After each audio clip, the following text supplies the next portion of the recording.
Today we are going to study about the basic proportionality theorem. तर short मध्ये आपण काय म्हणतो BPT. BPT means basic proportionality theorem.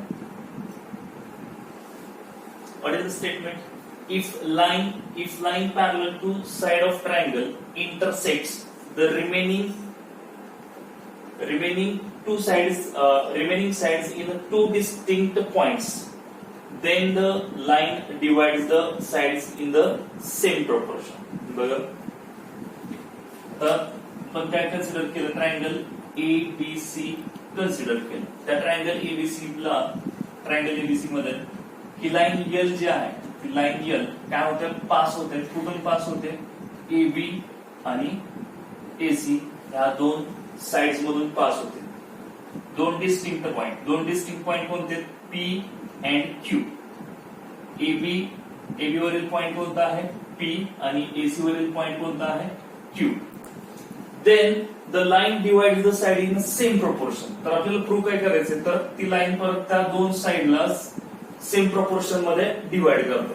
कोणत्या साइड्सला, AB आणि AC साइडला सेम प्रोपोर्शन मध्ये डिवाइड करते. म्हणजे आपल्याला प्रूव्ह काय करायचं या ठिकाणी, AP upon PB is equal to AQ upon QC. AP upon PB is equal to AQ upon QC आपल्याला या ठिकाणी प्रूव्ह करायचे. मग गिवन मध्ये काय म्हणते, इन ट्रायंगल ABC किंवा in figure line L, in figure line L parallel to side BC. That's why PQ parallel to BC. हे काय झालं, गिवन झालं. That is PQ parallel to BC. आणि प्रूव्ह काय करायचंय, AP upon PB is equal to AQ upon QC. Now proof. Now in triangle APQ and triangle PQB.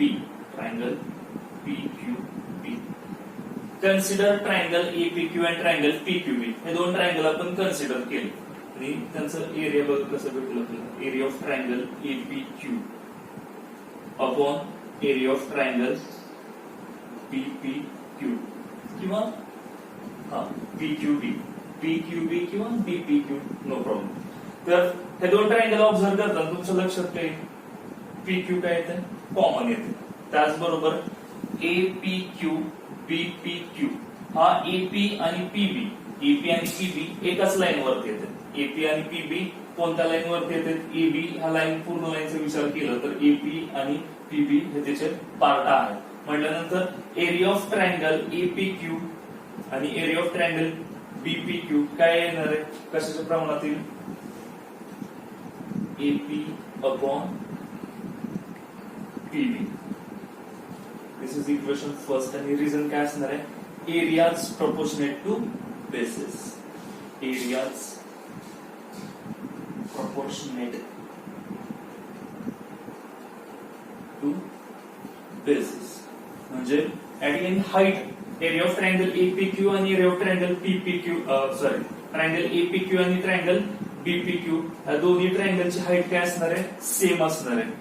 Height same असणार आहे. पण जर दोन ट्रायंगलची हाईट जर सेम असेल तर तेव्हा त्या दोन त्रिकोणांची एरिया कोणाच्या प्रमाणात असतील, त्यांच्या बेसेसच्या रेशोच्या प्रमाणात असतील. हे आपल्याला इक्वेशन फर्स्ट मिळालं. ऑल्सो आता बघा, APQ हा ट्रायंगल कॉमन ठेवला.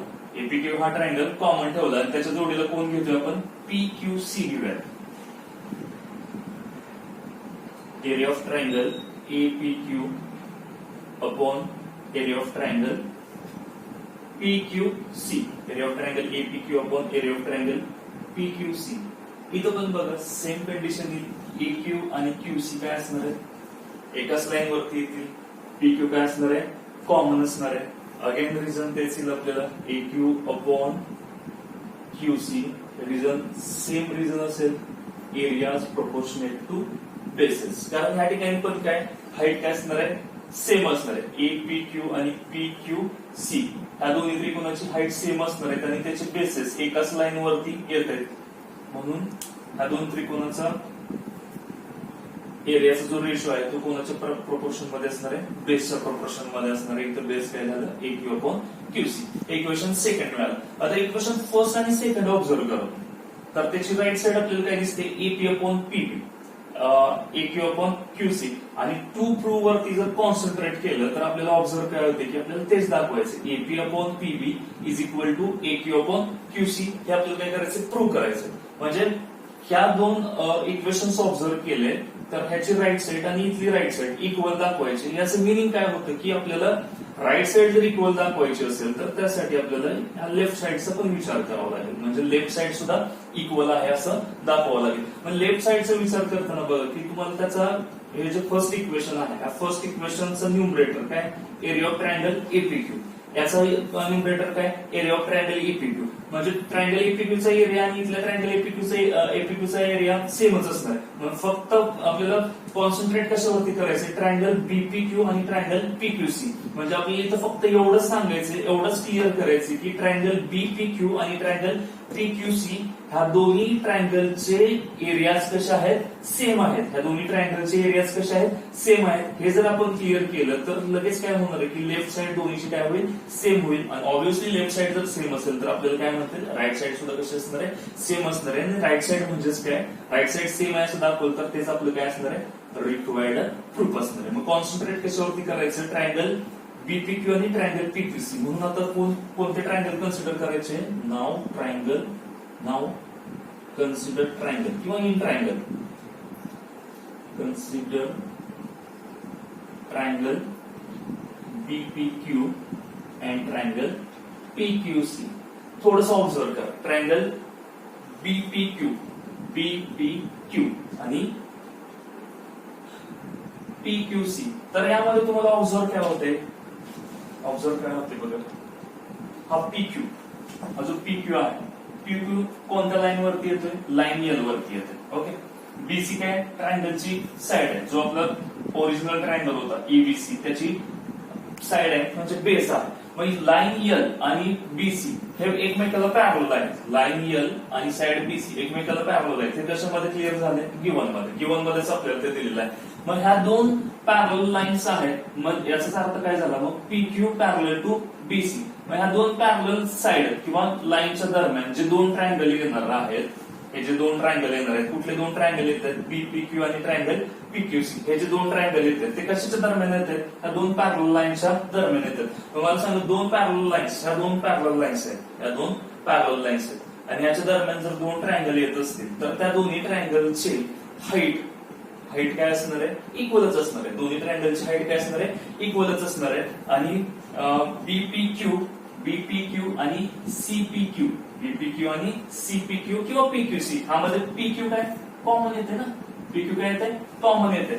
म्हणजे बेस कॉमन येतोय, हाईट इक्वल येते. बेस कॉमन येतोय, हाईट इक्वल येते म्हटल्यानंतर त्या दोन्ही ट्रायंगलचा एरिया कसा असणार आहे, ऑब्व्हियसली इक्वल असणार आहे. त्या दोन्ही ट्रायंगलचा एरिया कसा असणार आहे, इक्वल असणार आहे. मग इथं फक्त तुम्हाला ते लिहावं लागेल काय की line L parallel to side BC, therefore PQ parallel to BC, therefore height of triangle BPQ and triangle PQC is equal and its base is common. Therefore area of mid-height step लिहितो इथं, area of triangle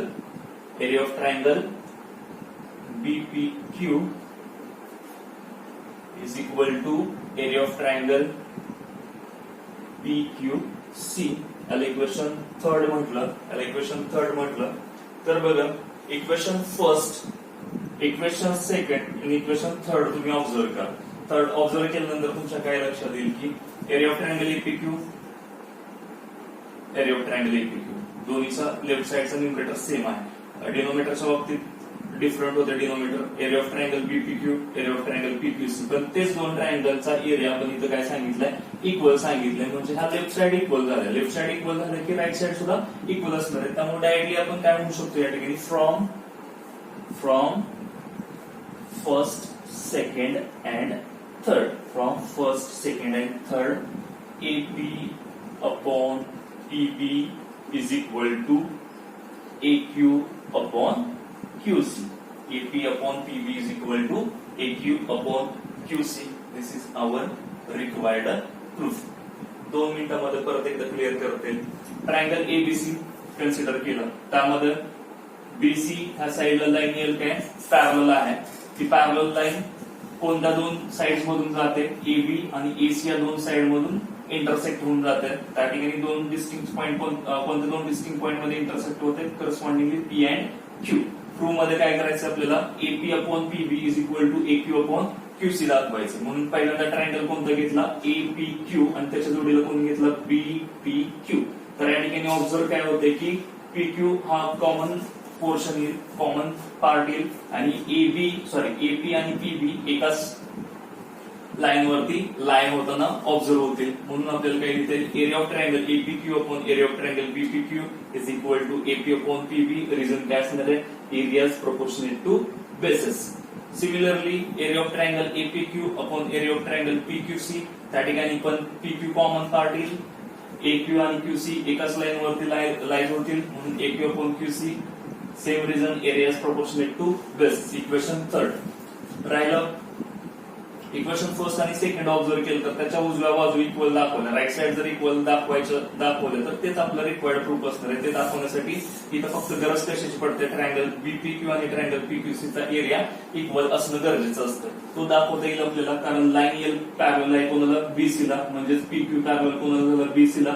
PQ आणि BC हे दोन्ही एक side एकमेकाला parallel आहेत, आणि त्याच्या दरम्यान दोन ट्रायंगल येतात. कोणते दोन ट्रायंगल येतात, तर बीपीक्यू आणि पीक्यूसी. आणि बीपीक्यू आणि पीक्यूसीचा पीक्यू हा कॉमन पार्ट येतो, म्हणजे कॉमन बेस कन्सिडर केलं तर त्याची हाईट सुद्धा कशी असणार आहे, इक्वल असणार आहे. का तर ते दोन पॅरलल लाईनच्या दरम्यानचे ट्रायंगल आहेत. मग इक्वल कॉमन बेस आणि इक्वल हाईट असेल तर ऑब्व्हियसली त्यांचा एरिया पण कसं असणार आहे, सेम असणार आहे. मग तो एरिया सेम आहे म्हटलं की from equation first, second and third आपल्याला डायरेक्टली काय लिहिता येईल, AP upon PB is equal to AQ upon QC. This is our required proof for BPT theorem.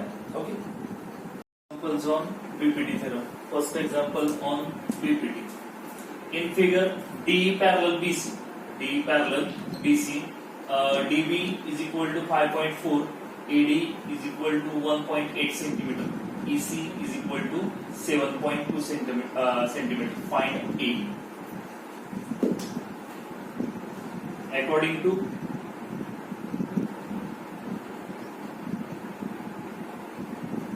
BPT. According to BPT, DE parallel to BC. DE parallel to BC. That's why we can apply here BPT theorem. AD upon DB is equal to AE upon EC. AE upon EC. Therefore, what is the value of AD? 1.8. What is the value of DB?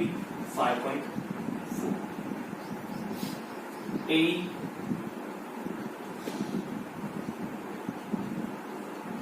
EC 7. Therefore 1.8 into 7.2 upon 5.4 is equal to AE.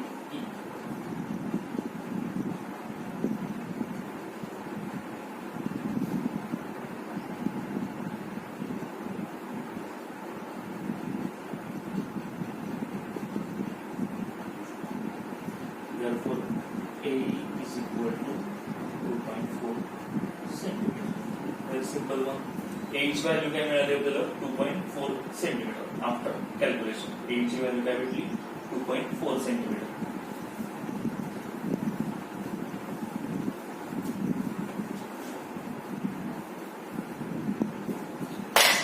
Similarly, second example.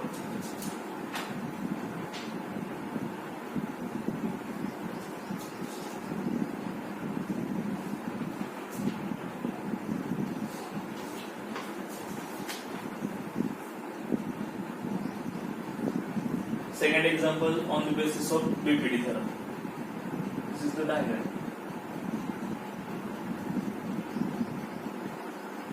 ABC is a triangle. In this triangle, DE parallel to AB. AD is given 5 unit. And DC is equal to 3 unit. DC is equal to 3 unit. BC is equal to 6.4.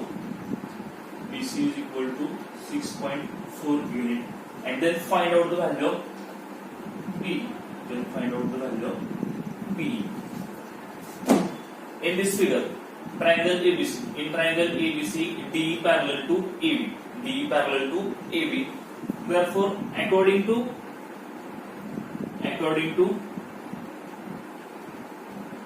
BPT theorem, we can write AD upon DC. AD upon DC is equal to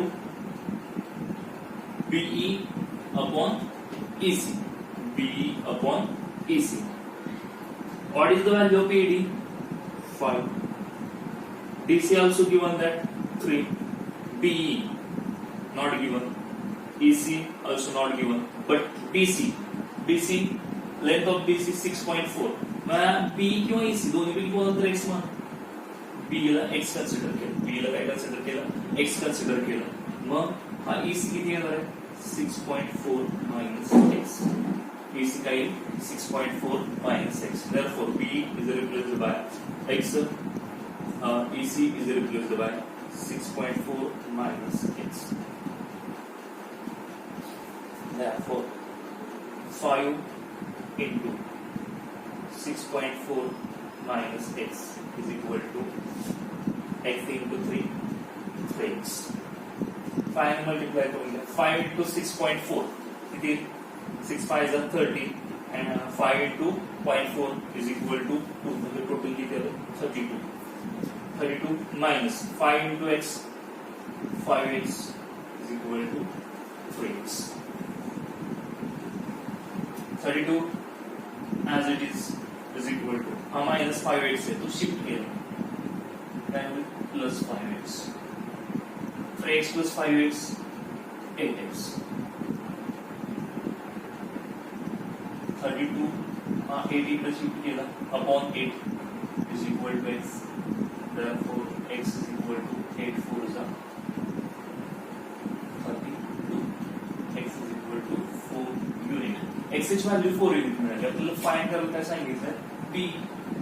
Therefore DE is equal to x is equal to 4 unit. म्हणजे ह्या दोन example वरून आपण काय शिकलो की BPT theorem कधी apply करायचा असतो? जेव्हा ट्रायंगल दिलेला असेल आणि त्या ट्रायंगल मधील एका साइडला एक लाईन काय असणार आहे? पॅरलल असणार आहे. एक लाईन काय असणार आहे? पॅरलल असणार आहे. तेव्हा आपण काय यूज करू शकतो? बीपीटी थेरम त्या ट्रायंगल मध्ये अप्लाय करू शकतो. ह्या दोन एक्झाम्पल वरून आपल्याला लक्षात येईल. आणि कॉन्व्हर्सच्या बाबतीत काय असणार आहे की बघा आता बीपीटी थेरम मध्ये काय सांगतो की लाईन जर पॅरलल असेल, लाईन जर थर्ड साइडला पॅरलल असेल तर त्या रिमेनिंग 2 साइड ज्या आहेत त्यांचा जो रेशो असतोय तो रेशो कसा असते? इक्वल असते. तर आता त्याचं कॉन्व्हर्स काय येईल? जर या ठिकाणी AD is equal to DC, ह्या डायग्राम मध्ये AD upon DC is equal to B upon EC असेल तर त्यावेळेस आपण काय म्हणू शकतो की DE पॅरलल आहे AB. म्हणजे ज्यावेळेस गिवन आपल्याला AD upon DC is equal to BE upon EC दिलेलं असेल त्यावेळेस आपण काय म्हणणार? DE पॅरलल AB आहे. हा त्याचा काय होईल? कॉन्व्हर्स होईल. म्हणजे रिमेनिंग 2 साइड ज्या आहेत त्या 2 साइडचा जो रेशो आहे तो रेशो जर इक्वल असेल तर तेव्हा ती लाईन जी आहे ती लाईन त्या ट्रायंगलच्या थर्ड साइडला काय असेल? पॅरलल असेल.